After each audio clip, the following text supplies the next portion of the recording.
Let's start with what Barr said in the interview. We won't talk about what he didn't say, but let's start with that.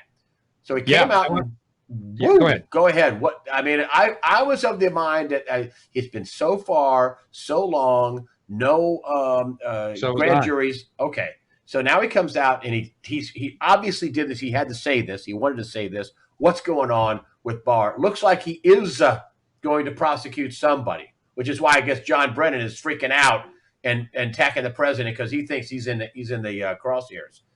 Go ahead. Yeah, well, kudos to Laura Ingraham, and that's one of the reasons I like Laura Ingraham. Laura is a former attorney, so she does not suffer fools lightly.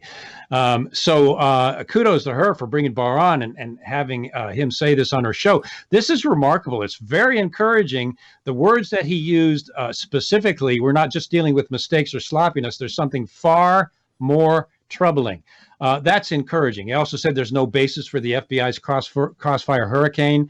And lastly, he said, actually, what has happened after the campaign is a whole pattern of events while Trump was president, Trump was president, to sabotage the presidency. So that this is so encouraging. Now, we'll know when there's a grand jury. That's the evidence.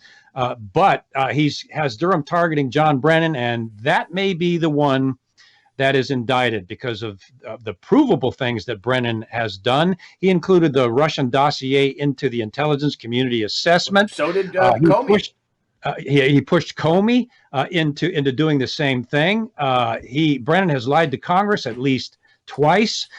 He perjured himself in May 2017 when he talked about the dossier. He didn't know the origin of the dossier when, of course, he did. He perjured himself before Congress when he said that the CIA didn't spy on the Senate torture report. He lied again to Congress when he said that there was no collateral damage from drones. But the main point is John Brennan was right in the middle of the soft coup against the president of the United States and pushing the FBI to include that into the intelligence community assessment. And then he leaked it to the news media as if it was intelligence. So if there's anybody that is culpable in this, it's John Brennan. And we understand that's where Durham's focus is. So I think there's a real possibility there that John could be in a bit of trouble, and that would be a very, very obvious reason why he's coming out and hammering Trump, because he's scared.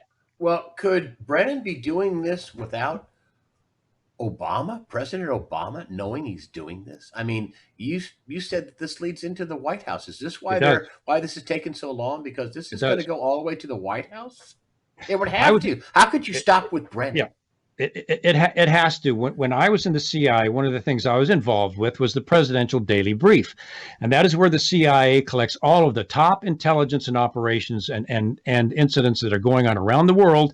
And they put that, there's a whole department that does that, puts it into a briefing booklet that is hand carried and presented to the President of the United States in person. The Presidential Daily Brief would have had Crossfire Hurricane in it. It would have had the dossier in it. It would have had the Russia collusion implicating or pointing fingers at the Trump campaign in it.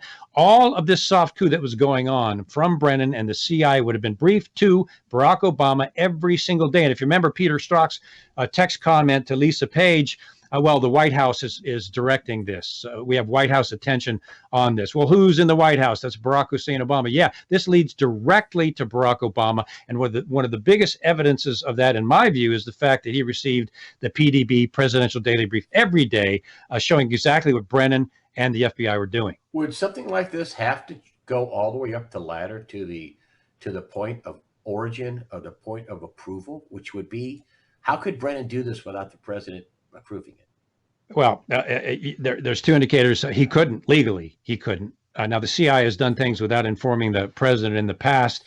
But in this case, the fact that he involved the FBI in Crossfire Hurricane, then the president, this wasn't an internal CIA op somewhere overseas. This is something that involved the FBI. So it certainly went to the president. There's no doubt about it. So do you think that the probe is going to end up going all the way to the top of the ladder? Well, we're dealing with Washington, and we're dealing with the deep state, and we're dealing with the levels of protection against Barack Obama. But, impossibilities happen. That's where it should go. I would not hold my breath for it. He is culpable. He is behind it. He is directly related to the soft coup against the president. Will they get to the level of Barack Obama? All of us wish in a democratic republic that we have, all of us wish that justice would be done. But Barack Obama is so far at the top of the deep state that I'll be surprised that happens.